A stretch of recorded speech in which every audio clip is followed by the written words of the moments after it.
그 두 번째 주인공을 만나기 위해 달려간 곳은 전북특별자치도 부안군.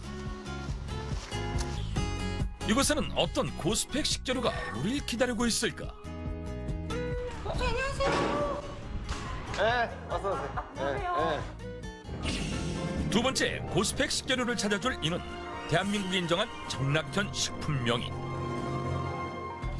만나기가 무섭게 정낙현 명인 무언가를 쏟기 시작하는데 이건 소금? 설마 오늘 고스펙 식재료의 정체가 소금인 것일까? 우리나라에서 미네랄이 가장 풍부하다고 알려진 곰소 천일염이에요. 5년간 또 간수를 뺀 거예요. 미네랄이 풍부한 고품질 소금인 천일염. 하지만 짠맛 때문에 소금은 건강을 위협한다고 알려져 있는데 이런 소금이 여름철 건강 스펙을 쌓는데 도움이 되는 것일까? 땀을 많이 흘려도 몸에 소금이 부족하지 않으면 탈수증을 예방할 수 있습니다. 그래서 폭염을 앞둔 지금 건강한 짠맛을 찾는 것이 중요한데요. 바로 일반 소금에서 좋은 재료가 추가되고 또 제조 과정이 더해져 여름 건강 스펙을 올릴 수 있는 고스펙 소금이 필요하겠습니다. 소금물을 끓여 만드는 전통 소금 자연부터 간장 또간의 창석까지 지금껏 다양한 소금을 만나봤는데 과연 고스펙 소금이란 무엇을 말하는 것일까? 아주 특별한 소금이 있어요. 보석 같은 소금, 깜짝 놀랄 만한 특별한 소금. 누군가의 외침을 듣고 급히 자리를 옮기는 정낙현 명인. 제작진도 서둘러 그의 뒤를 쫓기 시작했는데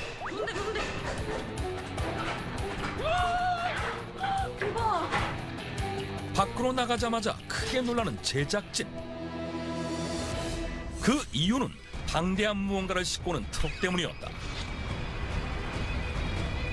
한눈에 봐도 어마어마한 양의 나무들. 이거 대나무, 5년 된 토종 왕대나무. 이게 5.5톤 정도 되는데 일주일이면 다 써요. 대나무의 양이 5톤을 넘다 보니 바닥에 내리는 모습도 마치 자연재해를 보는 듯 엄청난 스케일이다. 오케이. 대나무 양만 보면 이것이 소금 공장인지 대나무 공장인지 헛갈릴 정도인데 그런데 지금까지 나온 재료가 천일염과 대나무뿐. 그렇다면 우리가 찾던 고스펙 소금의 정체가 설마 죽염인 것일까? 죽염보다 더 특별한 죽염. 아, 그래요? 그런 게 또 있어요? 네, 자줏빛 보물소금. 고스펙 소금의 정체가 천일염을 넘어 죽염에서 더 스펙을 쌓은 자줏빛 소금이다? 이를 만나기 위해 가장 먼저 하는 일은 대나무 재다. 각 마디별로 한 칸씩 대나무를 잘라주고 곧이어 그 안에 소금을 넣는 작업이 시작된다. 그런데 소금을 넣다 말고 대나무통을 연신 찧어대기 바쁜데 대체 왜 이런 동작을 하는 것일까? 이 기둥이 나와요. 이 소금 기둥이. 부서지지 않고. 안 부서지고. 그러니까 고정시키는 거예요. 네네. 이렇게 다져야 기둥이 단단하게 나오지. 그러면 이게 안 닿으면 그냥 배부르게 해갖고 그냥 무너져 버리죠. 이는 대나무 안에 소금 기둥을 쌓기 위함인데 대나무 안에 틈없이 빽빽하게 소금을 채워야 하기에 공기를 빼려고 통을 찢고 있었던 것. 소금 기둥이 잘 채워지면 대나무 통을 뒤집어도 소금이 빠져나가지 않는다고 한다. 이렇게 대나무 통 안에 소금 기둥을 만드는 작업을 제1단계 다짐 단계라고 부른다.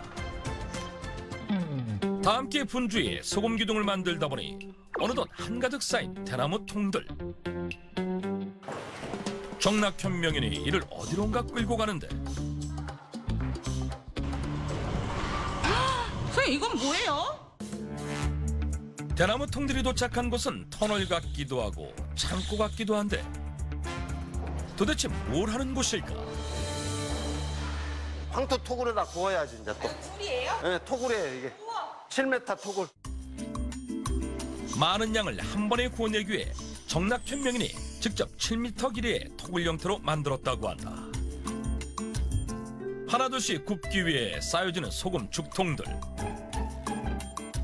이것이 바로 고스펙 소금의 2단계 태움 단계다.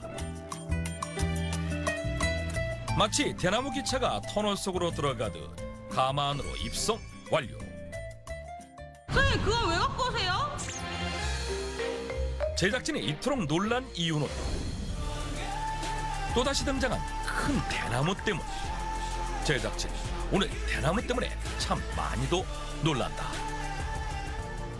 갖고 온 대나무는 재단 없이 토굴 가만으로 들어가는데 대체 왜 통째로 넣는 것일까?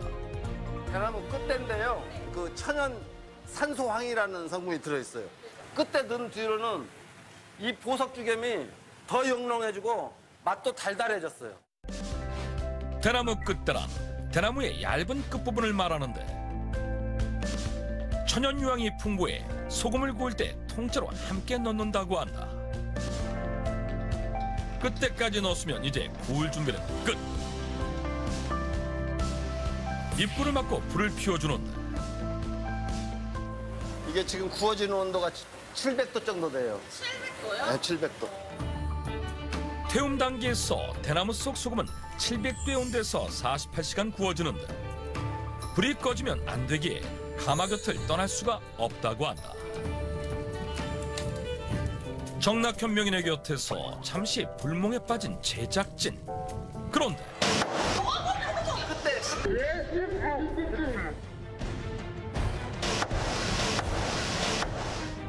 가마에서 들리는 폭발음.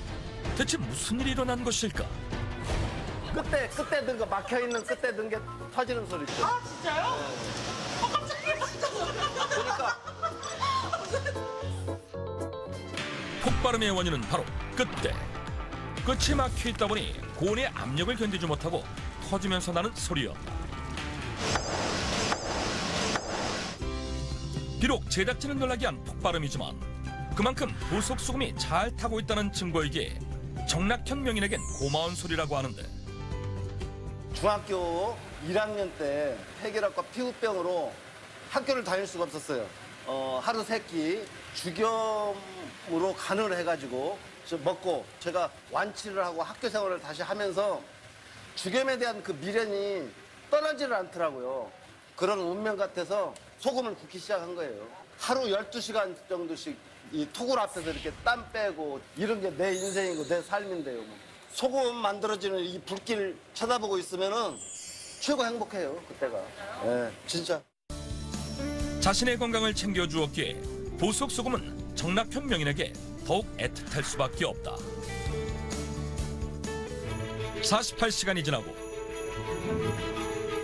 드디어 태움 단계가 끝이 났는데 과연 그 모습은? 그런데 가마 안에 들어갔던 대나무의 모습은 온데간데없고 하얀 기둥만 남아있었는데 소금 기둥만 남고 네. 대나무 쟤는 다 밑에 떨어진 거예요. 아, 여 밑에 네, 대나무 네. 그다탄 그래, 예, 그래서 이렇게 서로 늘어붙지 않도록 대나무를 제가 세워서 태운 거예요. 700도의 고온에서 구워지는 동안 대나무의 약성은 소금 안에 고스란히 담겨지고 남은 재는 떨어져 하얀 소금 기둥만 남게 된다고 한다. 그렇다면 구워진 하얀 소금 기둥이 두 번째 고스펙 식재료 보석 소금인 것일까? 보석 같진 않고 약간 그냥 분필 같은데요, 왕분필? 아, 이것을 앞으로도 8번을 반복해서 이 토굴에서만 구워야 돼. 구워진 소금 기둥 다시 파쇄해서 새로운 대나무에 또 넣고 또 넣고 또 파쇄하고 이렇게 해서 8번 반복하는 거예요. 그렇게 8번이나 네. 하는 거예요? 45일이 걸려야 보석 소금이라고 하는 소금이 탄생하는 거예요. 45일이라니 과정조차 남다른 이름값 제대로 하는 고스펙 소금. 한 번 구워진 소금 기둥은 파쇄기를 거쳐 분쇄된 후 다짐 단계와 태움 단계를 총 8차례 반복하면 색과 강도가 조금씩 변하면서 건강 스펙이 하나씩 쌓이게 된다. 한 번 구워진 이 주변 기둥은 잘 부서져요. 강도가 낮으니까 마지막 거 같은 경우는 이제 뭐 아주 세게 해야 이 정도로 거의 단단해져요. 약간의 차주빛을 띠고 있는 것을 보니 보석 소금의 특징이 보이는데 하지만 그 그 모습은 보석보다는 오히려 돌덩이에 더 가깝다. 설마 우리가 놓친 게 있는 것일까? 9번째 이제 하이라이트가 남았어요. 또 더 있어요? 아이고, 제일 중요한 핵심 작업이 하나 있어요. 보석 소금을 위한 핵심 단계가 따로 있다? 이를 보여주겠다며 제작진을 안내하는 정낙현 명인. 독특하게 생긴 기계 안으로 검은빛의 액체를 넣더니 곧이어 8번 군 소금 기둥까지 넣어주는데 혼란에 혼란이 더해가는 그때 빨간 거 뭐예요? 기계에서 수상한 움직임이 포착됐다. 마치 용광로에서 달궈진 쇳물이 나오듯 붉은 액체가 나오기 시작한 것. 무슨 용암 같아요, 용암. 그게는 보석 소금이에요, 보석 소금. 용암의 정체가 소금이다? 분명 고체인 소금 기둥을 넣었는데 어떻게 붉은 액체가 되어 나오는 것일까? 제가 보여줄게요. 제일 중요한 작업이에요. 고체가 액체가 되는 마법의 비밀은?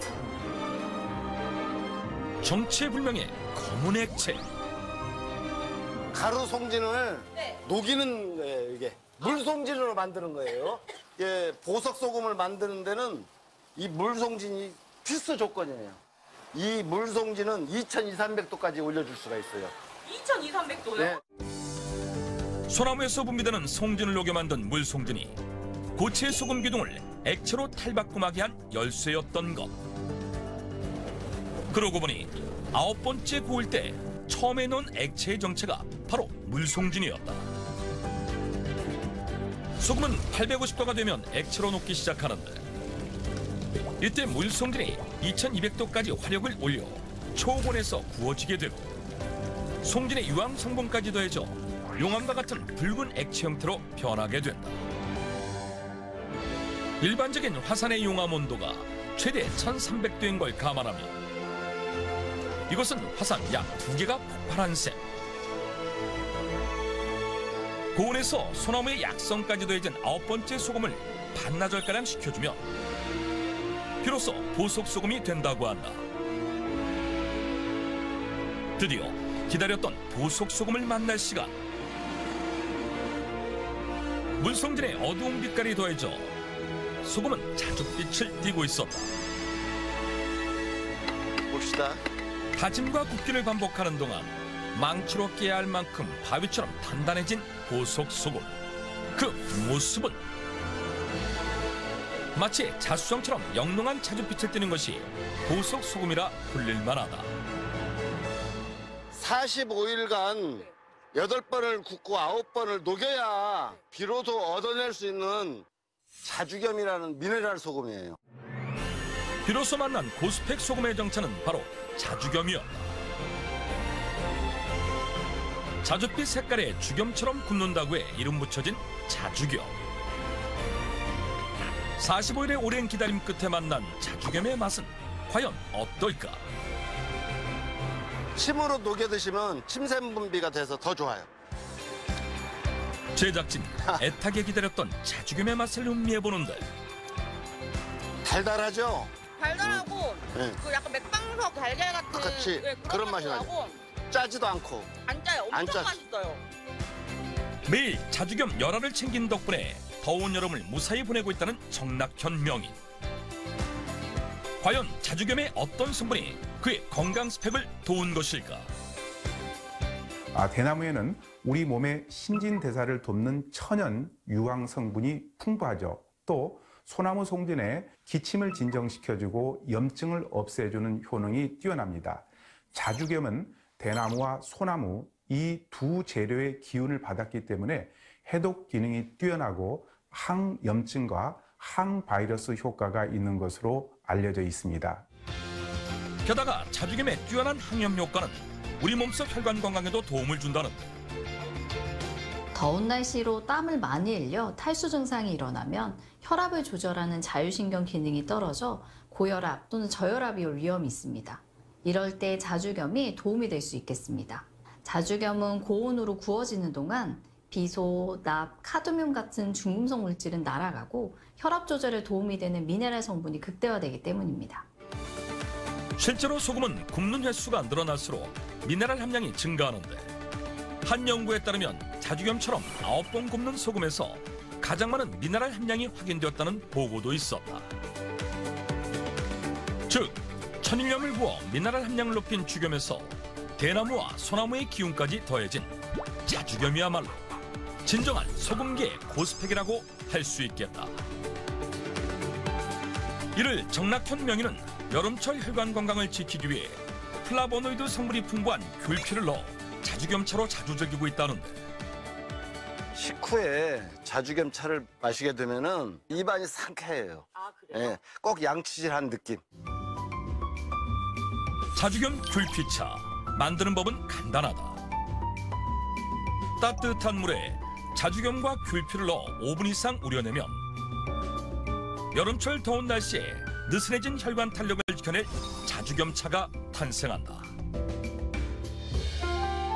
풍부한 미네랄은 물론 대나무와 소나무의 약성으로 건강 스펙을 잘 쌓게 도와줄 고스펙 소금 자주겸.